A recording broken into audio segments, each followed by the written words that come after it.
COVID cases reached record levels in England last week, with 1 in 13 people infected.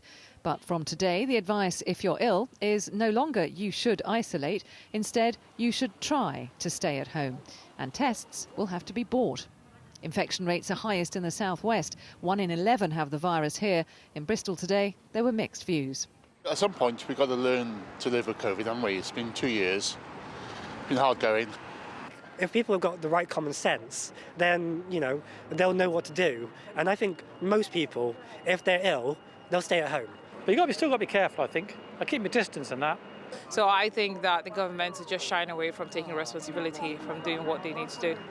I'm afraid we're going to have to be in the garden now because we're back to shielding. Right. Nick's daughter, Ria, is clinically extremely vulnerable, and he's worried without widespread testing, her support workers could bring the virus into their home. To live with COVID, to carry on as normal, that will bring the infection in, and that puts a vulnerable child at a huge risk. You're leaving vulnerable children to die is absolutely what I would say. Free COVID tests will still be available to some. Those with symptoms get tested if they're hospital patients or care home residents. Plus, people with a weak immune system and health and care workers can order them.